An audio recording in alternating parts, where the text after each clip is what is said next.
to Online for Authors, where I, Terry M. Brown, author of character-driven fiction and host of the podcast, introduce readers to characters they'd love to invite to lunch by interviewing authors, discussing their books, learning about the writing process, and even, on occasion, chatting live with a panel of authors to discuss topics relevant to both readers and writers.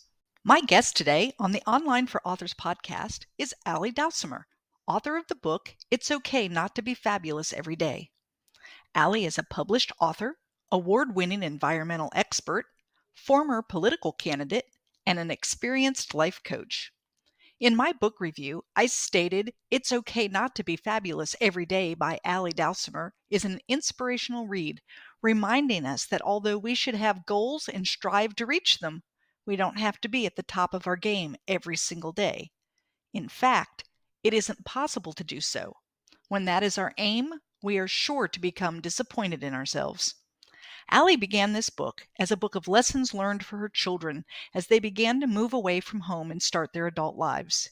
In the end, she realized that everyone needs these bits of wisdom. Each chapter has quotes from sources you will recognize, such as Martin Luther King Jr., but she also throws in Yoda. In fact, Ally is willing to share truth wherever she finds it to help each of us live a more fulfilled life. I think this book would be a perfect source of daily inspiration and could easily be used for prompts for daily journal writing. It is not a one-and-done book. Instead, it will stay on your bedside table for easy access whenever life seems just a little bit too hard.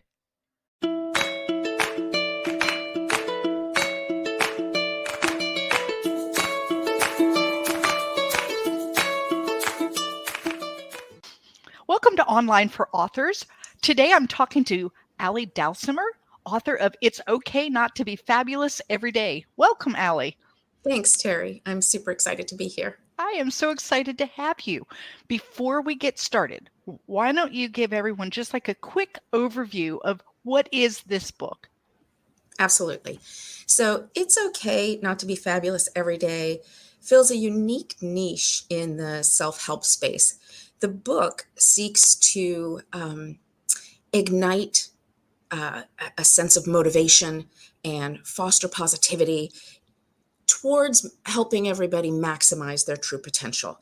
And it does this in under 2 hours, which is how it's unique from other self-help books. Right. I've stripped away the fluff and the redundancies to try and get to the heart of that self-discovery journey, because so many of us find ourselves in a space where we have self-doubt and self-recrimination. Right. And so starting there, we move through self-acceptance and hope and ultimately come to self-love and just a way to embrace our destinies and fulfill our potentials so that we can achieve true happiness and Right. success. And in the book, I define success as being happy with who we are and where we are in life. Oh, I love that. That's such a great definition because it does encompass even other people's ideas of success. Are you happy with yourself and where you are in life? And if you Right. are, then you're very successful, right? Yes. Because too often we get caught up in that materialistic Yes. world. And, the old Beatles song, "Money Can't Buy You Love." Well, Yeah. money certainly can buy you comfort and ease and Right. get rid of a lot of the stressors in your life that can bring unhappiness. But true, genuine happiness comes from within and doesn't have a monetary value. Exactly. In fact, there was a study done that showed that over a certain amount of money, and I don't know what the amount is, and so I'm not going to try to state it, but over a certain amount of money made actually does not bring on any more happiness. Yeah, I Up saw to that. that amount does add to happiness, but it's for the reasons you said. It's because then you're not struggling to keep a roof over your head and Yeah. you're not struggling to put food on your table. But once you're past those struggles Mhm. and you have just enough left over for a few creature comforts, Mhm. everything else really doesn't bring any kind of happiness. No. So, what made you to decide to write this book? Yeah, that's a good question because I didn't set out to write a book. Okay. This actually started as advice to my kids. I called it the blue typewriter. I don't know why. And, we were going through a lot of turbulence. My husband had been diagnosed with cancer and ultimately passed, and then my mother got sick, and there were a lot of things going on Right. in our lives, and my kids were transitioning into new schools at the time, and I started writing this as life advice for them, you know, how to move forward. And right in the beginning of the book, I say it all boils down to the golden rule, you know: be kind, be humble, and do your best. You know, treat others as you would want them to treat you, kind of thing. Right. And it just evolved and morphed, and I shared it with the kids, and they both loved it, and they shared it with their friends, and it just sort of evolved. And somebody said, you know, you should put this in a book. And I thought, oh, I don't know. And then I thought, oh, I should put this in a book. Sure, why not? And I became sort of an author by accident. And I've actually been really pleased with the result. And I discovered maximizing my own potential, inspiring and igniting my own motivation and positivity, that I loved writing. I really enjoyed the process, and this is something that I wanted to do. And I've always secretly wanted to be a writer, but I never really thought I could do it. You know, was never told this was a career path for me, kind of Right. thing. Most people do not recommend author as career path. That is no, definitely not. But anyway, I ended up writing the book, as I said, sort of by accident. It started as a life advice for my kids and became something more. Fantastic. Is there a piece of advice in your book that's like your favorite? Yeah, be kind to yourself. Okay. You know, I talk a lot about, you know, the whole title, right? It's okay not to be fabulous every day, right? And Yeah. and I actually am going to be, hey, your listeners are the first to know I'm going to be redesigning my cover because the word fabulous stands out too much, and people don't really understand that it's different from what it is. Because the truth is, it's okay not to be fabulous every day. You know, we don't have to Right. be, you know, our Instagram personas, whatever. And the thing that I really want people, if they take nothing else from my book, is to grace yourself kindness, grace yourself space, time to heal emotionally, psychologically, time to just have a day off, time to take for yourself. You know, if you wake up, I talk about an experience. So my book is set up where there's a little quote from somebody famous, and then there's a little sort of nut of advice, and then a personal anecdote or story.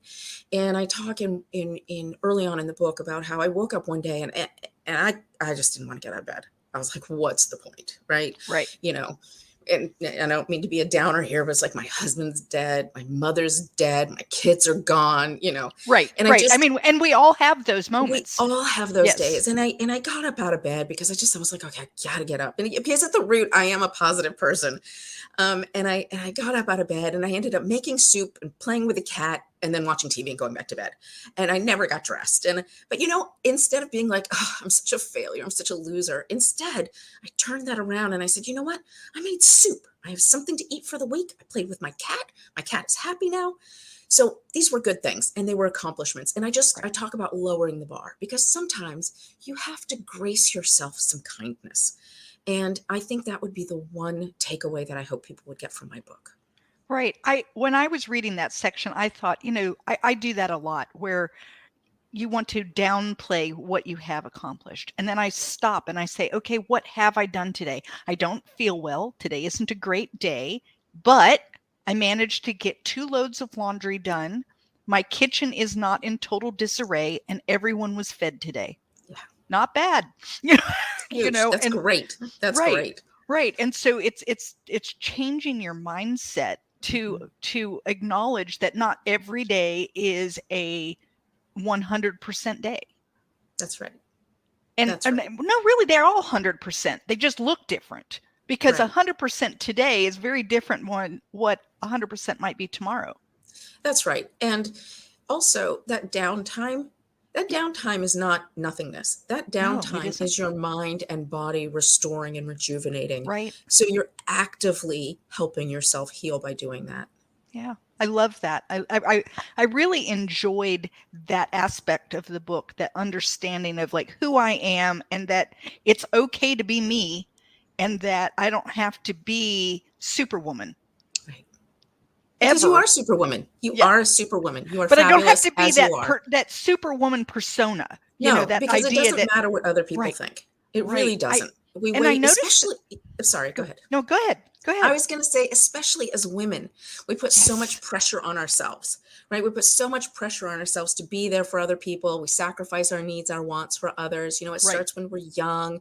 We have to be the good girl for our parents, and then we try to be the good partner or spouse, and then we're there for our kids, and we sacrifice for them. And it's interesting, and I've said this a couple times, but I remember sitting down this Thanksgiving with my kids, and I realized it was the first hot Thanksgiving meal I had eaten in decades. Because prior to that, we would have family over or friends over or whatever. And if somebody needed a drink refill or they needed their napkin or they needed this or I'll get it. You were Yeah, no jumping problem. I up. can get it. Yeah, Yeah. sure. Blah, blah. And by the time I sat down to eat, my meal was cold. And this was the first Thanksgiving I'd eaten a hot meal. Because as women, we just put ourselves second. We put our needs second. And it's so important that we I don't do agree. that we take time for ourselves and recreate and rejuvenate so that we can be inspired and motivated. I agree. I think that the social media has made things worse because you only get to see a little snippet of someone's life and you only get to see the snippet that they show you. Mm-hmm. And so the likelihood is they're not going to tell you that today was a terrible day and that all they could manage to do was get out of bed. Yeah. Yeah. I think that's Instead, they're going to only post on the good days and they're only going to post the good part of the good days. right. I watch my daughter. She has 3 children. They are 5, 2, and infant. And so she's busy Got her and hands full. she's tired. Mm-hmm. The baby's nursing and she's up in the night and all of the things. And she looks at social media and sometimes thinks that she's not good enough, that she's Yeah. not doing it enough because so-and-so dresses all of their kids in matching outfits on Sunday. Mm-hmm. Or so-and-so does these fantastic art projects or whatever it is that she's comparing it to. And I have to keep reminding her that if we look at just her Facebook page, she too looks like the same kind of supermom Yeah. because she only posts it when her kids are doing the cute things or so Mm-hmm. I Yeah. think that that's something that we need to recognize is that we're all out here doing the best that we can do and give ourselves grace and give other people grace as well. Yeah. I think you're exactly right on that. I actually have a hope on that front. Social media is still relatively new in Mm-hmm. terms of communication capability. And I'm so inspired by young people. I think they are so much more creative and adventuresome and honest in a lot of ways than older generations, certainly than my generation. And I feel like, and I hope I'm right, I feel like social media will evolve as it becomes more mature and as kids become more mature. The younger people who Mm-hmm. are currently in that, 12 to 25 bracket, as they age and mature, I feel like social media will also become a place where people share more honestly because, they're immature. They don't want people to think poorly of them. I'm sure you were like that at that Oh, age. I know I we all certainly were. was, Yes. Yeah. Right. and I remember my mom telling me one time that when she was dating, when she was, in college and she was dating, that she would eat before she went on a date because women weren't supposed to eat a lot. Like So women they were only ate this supposed to little nibble. teeny tiny So she would nibble. eat Right. before she went so that she could sit there and look dainty and be like, oh no, I'm just going to have 3 mouthfuls. So I think that's a function of age. And as these young people become parents and grandparents, and over the next 20, 30, 40 years, I am hopeful that social media will evolve into a much more honest form of communication. That would be wonderful. That would be wonderful, because right now it doesn't feel like that. You know, you No. have to be very careful that you don't fall into that trap of I am not as good as whoever it is that you're looking at, because like I said, you only get to see a little snippet and only the Yeah. piece that they show you, right? Yes. And we already feel that anyway. We don't even Right. need social Right. media We for don't need that, you social know? media to do that. It only makes it better, We right? already feel compared, you know, we walk into a friend's house and it's all Right. neat and tidy and you're like, no, you can't come to my home. Right. Right. There's dishes in my sink and whatever. So So you use a lot of quotes. I do. And I found it really interesting that you used quotes from, like, I don't know, Thomas Edison or Martin Luther King, but you also used quotes from like Led Zeppelin and Yoda. So Yeah. you didn't just stick to these wise people that we considered wise, you know, that would be taught about in a history class or something. Hmm. You used the whole spectrum of society. Why did you choose to do it that way as opposed to sticking with, you know, the more traditional idea of wisdom? Right. Because I genuinely believe wisdom can be found everywhere if you're open to it. And so, you know, if you have Led Zeppelin and you're listening to There's Still Time to Change the Road You're On, well, that's huge because here I am, you know, a very mature adult with adult kids, and I changed the road I was on. I Right. completely changed the road I was on. In fact, I did that multiple times. And, you know, Yoda, and I've used this one with my kids all the time, right? You know, do or do Do not. not. There is There no is no try. try. Just do Yeah. it, right? It's Right. like the Nike swoosh. Just do it. It's Right. the hardest thing in the world to just do it, but it's really simple in concept. And I got to tell you, all of those sticky notes came from my kitchen cabinets. Every time I saw a quote that I found personally inspiring over the last 20 years, 20, 30 Mm-hmm. years, I've put it on a little sticky and stuck it on my kitchen cabinet. My daughter did make me take all them off because she said it was an eyesore because I had literally 3 full cabinets full of stickies. I stuck them all in a folder. And then when I went to write this, you know, advice for my kids, I'm like, well, this is advice that I tell them all the time. Run on to the end of your dreams, which is actually a quote I didn't use in the book because I only used about 40% of my sticky notes in the book. Well, it Um, sounds like there's a volume 2 that could happen then. yeah, I don't think so, Terry. You don't think so? I'm done with the self-help space. It's not where I want to be. Okay. And I'm not, you know, I'm not in it to try and um, you know, there's plenty of people in the self-help space who are like, I'm going to be the self-help guru. I Right. am, Right. you know, Mel Robbins, or I am Ed Milet, or I'm whoever, you know, the woman who just did Worthy. Like that Right. woman has got it on the marketing front, right? Like, wow. But that's not what I don't want to do that. I want to bring positivity. That's genuinely what I want to do. Mm-hmm. And ultimately, it's okay not to be fabulous every day. It's all about helping someone understand that they can find positivity in their life as they move forward. And so I'm switching genres. And I woke up one morning and I thought, you know what? I would love to write a book called Jack and Ginger. And so I did. So I'm writing it now. Isn't that awesome? Yeah, and that, you know, it's there's 2 kinds of writers. There's the plotters and the pantsters, I guess they call them. So And the which are person you? who outlines everything. You know, in 11th grade, I had to do, you know, 11th grade high school, you have to do this major term paper, right? Everybody's Right. got to do their big term paper, and I can't remember what it was, but we had to turn in our outlines. We had to turn in our annotated outlines. By a certain date. Well, I couldn't write an outline. I had no idea what I was going to write. So I just wrote my paper. And then from that, I pulled an outline out of it so I could turn it in on time. So I'm, you know, I'm going to sit down and just start writing and see what happens. So Ally is a pantster, just like Terry. Yeah.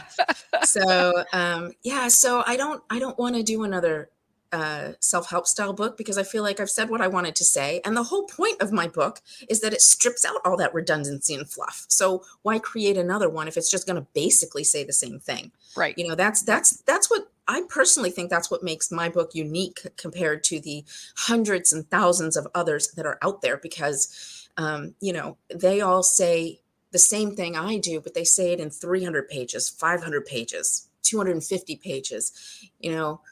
For mine, you can pick it up, you can read it a page at a time because it's designed to be chunked out. You can literally Right. each section is a standalone, unique section that can be read. It's just one page. And I've had people tell me they use it as a daily motivational. I've had a lot of people email and say whenever they start to feel like they're in a rut or they're unhappy or they're in a grind, whatever, they'll flip to the section of the book that deals with that and they'll read my little snippet about it. And it's helped them. And as far as I'm concerned, if my book has helped people, I'm successful as an Right. author for that book. Absolutely. I know that I did a review of your book, and in my review, I said that, it's a book you should leave on your nightstand. It's one of those books that you could read and you read all the way through, and that's what I did. But you can't absorb everything that you've read because there's a lot of wisdom and a lot of things that you don't necessarily need at that time when you're reading it. So you've read it and you understood it, but it just kind of came and it went. But Right. like you said, if you're dealing with a time where, I don't know, you're just feeling stuck or overwhelmed or anxious or whatever it is, you can go to that book and open up and read that section that now will have way more meaning to you because that's where you are at this moment. So I don't feel like it's a one and done kind of book. I hope people do that. I really hope they do that because our journey towards maximizing our potential, towards self-fulfillment, towards being who we can be, towards success and happiness, towards finding true inner joy is not linear. You're going to take a few steps forward, you're going to take a couple steps back. You're going to take a few steps forward, you're going to hit a brick wall.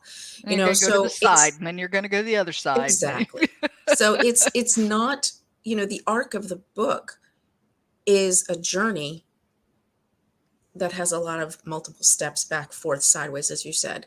Right. So I hope people do come back to it and read it over and over because that's how it's intended to be read.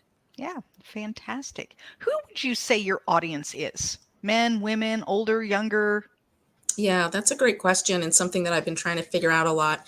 The people who seem to buy the book most are women who are 45 to 65, but it's not by a huge margin. And I was looking more closely at some of the information and actually talking with people. Like I've been talking to a lot of people, and the people who have read my book, some of them are like, oh yeah, it's a great book. Yeah. And then others are like, it really spoke to me. I really needed to hear this message. And I realized the common denominator, Terry, is that people who really need my book are people who are going through change. Who are going through transitions, whether that transition is you're going from high school into college and dealing those things, or high school into the workforce, or college into the workforce, or you're entering a new relationship or exiting a relationship. Right. People who have been divorced, who have lost a spouse, people who, and I think the reason the 45 to 65-year-old female demographic is because these are women who have, they live their lives, they've had their careers, they're maybe thinking about retirement or looking at retirement, maybe they're divorced, maybe they're widowed, their kids have left, that's a real inflection point in their lives. It is. And I think the book really is targeted towards people who are at inflection points, who are at positions of uncertainty, which path to take. You're being told you should do X, Y, Z, but I don't know. Do I really want to do that? Is that what I want to do? Right. So that's who I think could benefit most from my book. Right. And I agree. I think that is why you see women of that age group that seem to be clustering around the book. We're going through empty nest. We're going through potentially starting back into the workforce after being a stay-at-home mom, or potentially looking for a change in your job now that you don't have to worry about the children at home, or all of those things that start happening, or even things like moving from the community that you've lived in all your life, and now you're moving to more of a retirement area where you plan to spend that next chapter. And all of those things can be really difficult. Change is not easy. Change is not easy. And I think we also get to a point of reevaluation when we get to that age, and you're like, what have I done with my life? Yeah. I always wanted to be a ballerina and I never did it. Yeah. And so it's important to, to really take some time and sit within yourself. And I think my book helps provide a guide for that. It does. It absolutely does. So your book recently won let me read this, a Red Ribbon Award winner for the Wish and Shelf Book Awards. So first of Yes. all, congratulations. Thank That's you. awesome. Thank you. How did that feel when you got your award? Um, it felt great. It did feel great. Uh, I, it's terrible, but my first thought was, could I have done better? Oh, go read your book. I know. Well, what's interesting is that's exactly what I ended up doing. Right. That was my first instinct, my gut, because like so many women of my generation, we were raised in a way that left us with low self-esteem and all these other things. And so my If you're first thought not was, oh, first I wish I'd place, done. you're not good And I was enough. like, no, this is great. It's my first book ever, and you have an and award. I won an award, and it was it's the first award I've ever been entered in. So wow, how's that? Wow. So I mean, one for one. How can I'm you? 1 for 1. I got 100% track record. Fantastic. So, Fantastic. I was really super excited to see that when it came out I saw it on your social media, and I was really excited to see that. thank you. Thank you. So you alluded to it. You're going to have a new cover. Yeah. And you told me that part of that reason is because of this award, that you had some feedback. Yeah. So talk to me a little bit about what you're planning to do. And is this anything to do with rebranding at all? Or is it just for this book alone? I've never considered changing a cover. And so I'm just curious, how does that even work? And how does that even work? Yeah, great questions. I don't know. I've never changed a cover either, having never written a book before.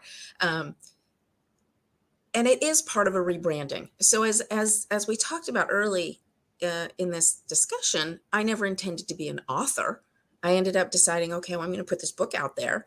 Right. And so I had a website created that fit the feel of the book and, color palette and blah, blah, blah. Well, now I've decided, no, this is a career path that I want to pursue. I would like to be a full-time professional writer. But I don't want to write just self-help books. I want to write whatever I want to write. I want to write, my next book is a children's book. So that makes you a multi-genre author. Well, multi-genre doesn't work with my color scheme, and it doesn't work with my fonts, and it doesn't work with my, my whole brand. So I've actually spent the last few weeks trying to figure out what is my brand? Who am I? Who am I as a writer? Who am I going to be? And trying to come down with those, the common elements. And I've decided that I'm going to write multiple genres. So I'm a multi-genre author. And at the core of everything is trying to be positive, which is why I've put myself as a positivity guru. That is part of my new branding, because frankly, everything I've done in my life, and that goes back to my childhood and a lot of things that we definitely don't have time to go into. But everything I've done has been in order to benefit others in some way. I worked for 30 years in the environmental space, basically trying to save the planet, for lack of a better way of putting that. And I ran for Congress because I wanted to make a positive difference in this district, especially for disadvantaged groups like single moms and immigrants and others who frankly were being very overlooked until I ran. And then I ended up putting you can't be fabulous, it's okay to be not to be fabulous every day, as a way to help people feel better. So everything I've done has been positivity. And I've had lots of people tell me that I'm such a positive person. And I never internalized that until recently. And I thought, I am a positive person because I choose to be, and because I help myself get there. And so I'm going to be doing an entire rebrand. I'm going to be redoing my website. I'm going to do the cover of the book over. That has more to do with the cover not aligning with the message, which was feedback I had received, that the cover looked more like a novel than a self-help book. So I'm going to try to simplify it. My friend who painted the work that I used as the cover, what I asked her to create was a dark space in the back with a person coming out and trying to be fabulous, even though there's darkness in the background. And I think it was too clever. And people weren't picking up on it. So, I mean, I heard you talk about your amazing cover, Enemy Like Me, with the reflection of the uniform Right. in the Right. water, which is just, and you didn't even see it at first, and then people don't say. So I think, that, first of all, that cover's amazing, and Thanks. and congratulations on your award. Yeah. It's well deserved. But I think I was being too clever with my cover. And so I'm just going to simplify it and make it a little easier so that people can tell from the cover what the book is. Because sadly, as we all know, people do judge a book by its They cover. do. And the They vast do. majority of people buy a book based on the cover. So Yeah, we're told don't judge a book by its cover, yet that is exactly what people do. In fact, people look at the cover first, they flip it over, they read the little blurb on the back. yeah. That's second. Yeah. If you're famous, that helps. But if you're not, who you are doesn't matter at all. Nope. Like you as an author, has almost no bearing. And then often they will, if they're convinced by the cover and the blurb on the back, they may open it up and read a page or two. Right. And that is it. That's, if you haven't caught them by that point, then you're not going to catch them. And that is a true statement. And that's also how we're wired, right? Yes. We judge people in a flash. We do. We judge situations in a flash, and it's a survival instinct. It's hardwired into us. So right. You have to think really hard to not do that. You have to purposefully step back and say, I am not going to make a decision based on one encounter. Correct. Yeah. Yeah. Which is a good thing, because when I first met my husband, I was not looking for anyone else. I was done with marriage. I had a really bad, I'd been divorced twice. I wasn't doing it again. It was like, why would anyone choose to do this a third time? Right. And I met him at church, and he was very stiff and very formal. And I thought that he looked like an undertaker. I just could see that we would have nothing in common, that this was going to be, this was horrible. And then as it turns out, he is fun loving and not stiff and formal at all. And, totally not what I thought on that first, so first impressions, I mean, they're wonderful in some respects, but, to be able to take a step back. But it's good then that you're doing that for your cover, to give people a better first impression so that they'll want to flip it over onto the back and they'll want to open it up, because once they open it up, they'll want to read it. I hope so. Thanks for saying that. So it's a matter of getting that open. I know what rebranding is like. It is difficult. So when my first book came out, I didn't know anything about branding. I knew nothing about marketing. I knew nothing. Right. And out comes my book, Sunflowers Beneath the Snow. So what did I do? I created a website that was covered in sunflowers. Everything was sunflowers, sunflower bookmarks and sunflower, everything. It's a great gardening tool. Right. And it was beautiful until I wrote a second book that had nothing to do with sunflowers. Right. And so then I kind of went more with a historical fiction look for a while, until I recognized I don't always want to write historical fiction. I have other stories in my head. I'm a character-driven fiction author, is what I tell people. I love a good character. If you love a good character and you want to start with that character and find out where that character ends, you won't care if I set it during World War II, 1890s in the Appalachian Mountains, or today. Right. Like, you're going to want to go with the character. So then I thought, okay, I've got to rebrand completely. And so I understand it's tough, but I think most authors go through it. Yeah. They don't know when they get started what they're going to become. They don't know yet. Right. It's a learning curve. Right. It's a huge learning curve. In fact, there's so much to learn. And you've talked before about this, but the whole marketing thing, like, it never occurred to me when I started writing a book that I would also have to become a marketing specialist. Right. Like, I don't know anything about marketing. I knew nothing about majored marketing. In English and psychology. It's got nothing to do with that. Yeah. But. Right. And I felt the same way. My book came out and I literally sat in front of my computer and waited for it to sell. And when that didn't happen, it was like, oh, well, I better figure this out pretty fast. Right. So yeah, it's but I love the idea that you're rebranding. Can I ask, like, what's your color scheme going to be? What have you decided? I don't know yet. You haven't figured it out? Well, this is interesting. So I'm actually going to have a professional photograph taken, as opposed to what's there now, which is um, you know, snaps from my iPhone. Right. And I did this when I ran for Congress. I had a professional photographer take my picture for Uh-huh. my website, and realize that if I'm going to be marketing, if I'm going to treat this as a business, if I'm going to be serious about Right. pursuing this as a career where I can actually make a living, because it's a very crowded space and a lot of people don't want to buy books. They just want freebies. And while I appreciate that, I would like to be able to earn a living. I don't Exactly. have to live fat on the land or whatever, but enough to pay my bills. That I need to treat it like a professional venture. So I'm going to have a professional photograph done, and I'm going to let the expert choose what color scheme looks good for me based on the background and whatever top I end up wearing, and I'm going to go Super. with that. So Sounds fantastic. yeah, Sounds let the fantastic. Yeah. expert decide. That's my motto. Yes. I went with bright, Yes, and it's because it makes me happy. And so I thought if it and it makes me pops. happy, It's then great. it'll make everybody else happy. And so Yeah, that's no, it's that's kind of bright. what The I've done. orange, it pops. But And it also yeah, speaks to you, I think, as a brand, because I think ultimately there's a lot of hope and inspiration in your books as well. there is. So Yeah. I think that's Yeah. reflected in your brand. Well, thank you. Thank you.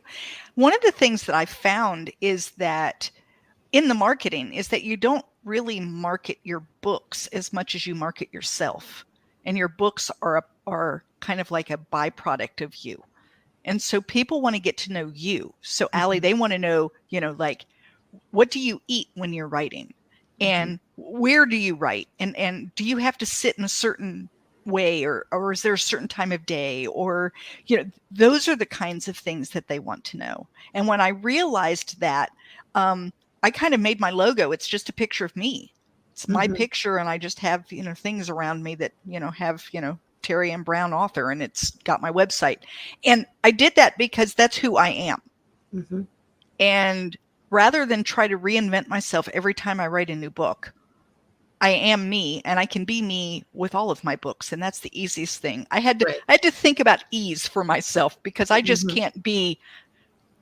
I'm having a podcast at the end of April where we're talking about pen names.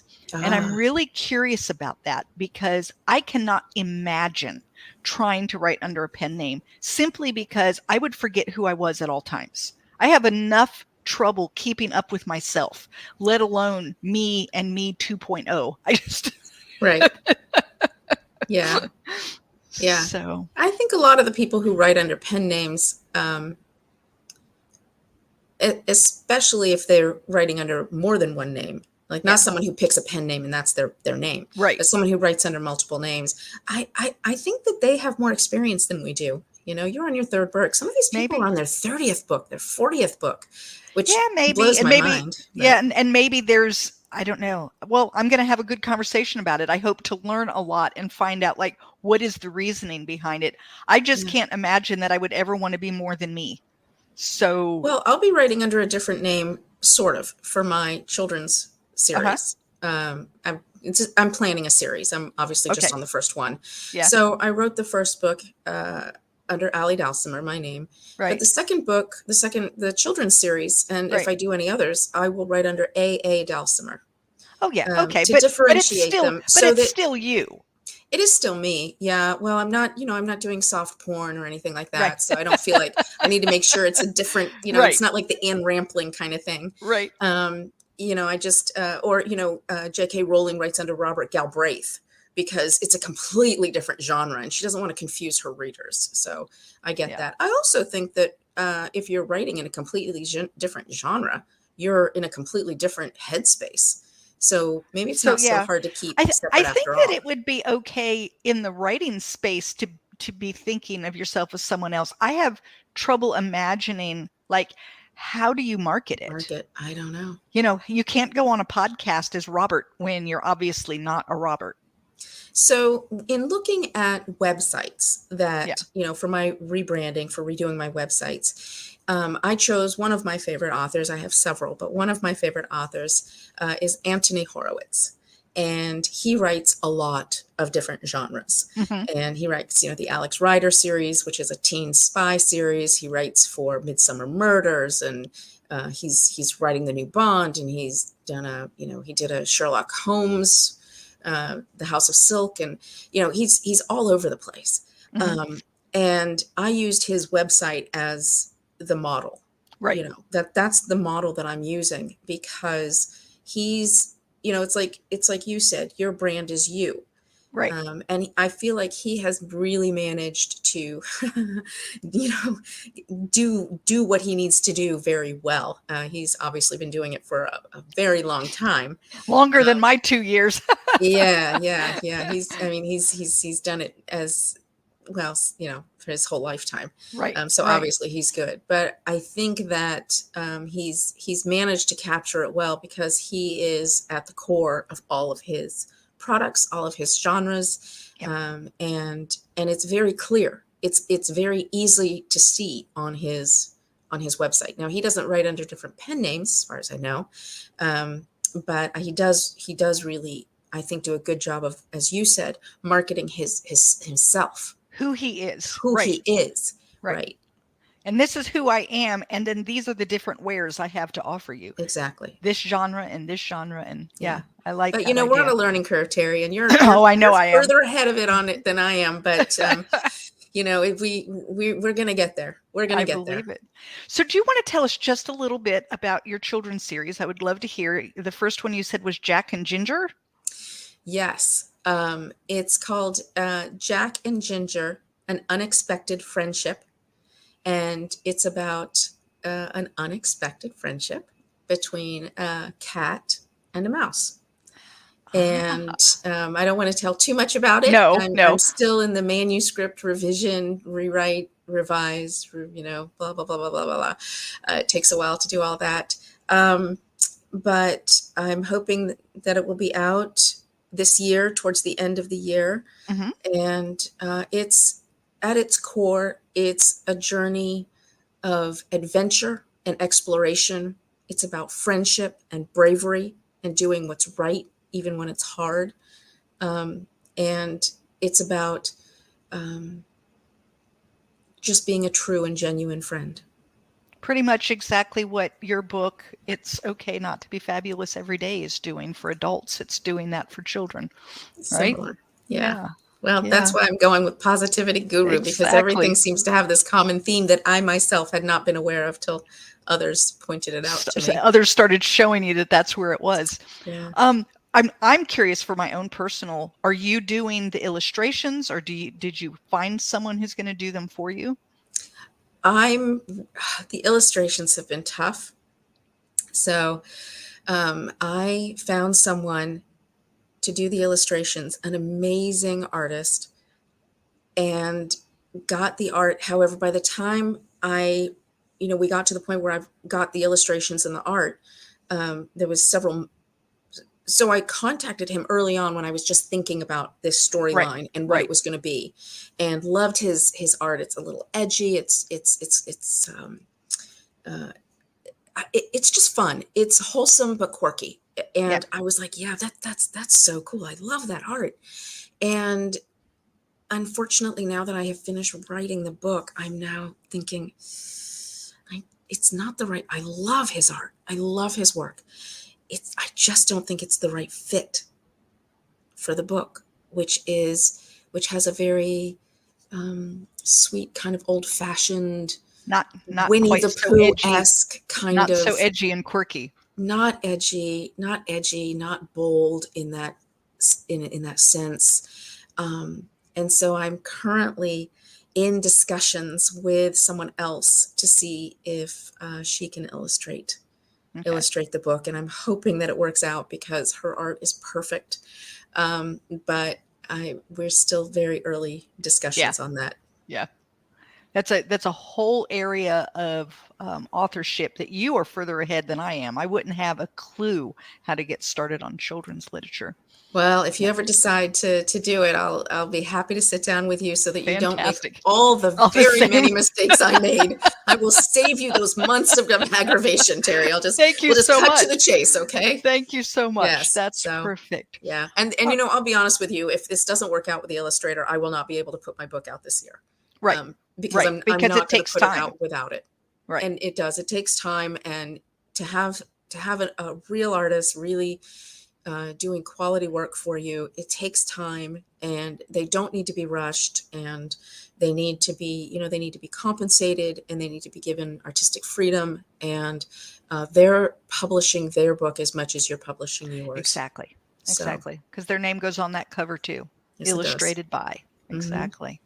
So, Ally, if someone wanted to get in touch with you because they want more positivity in their life, or they want to talk to you about, you know, your current projects coming up, or anything like that, how do they do that?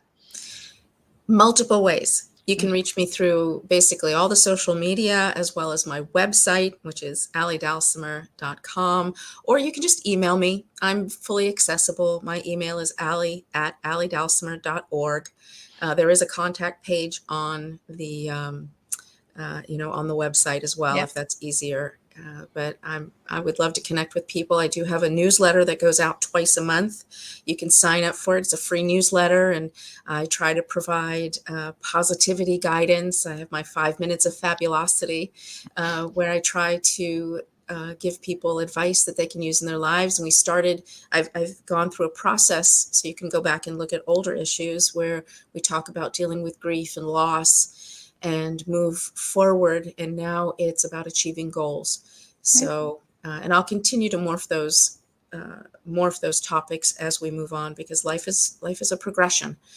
But all of those old issues are available on my Substack page, which you have access to if you sign up for the newsletter.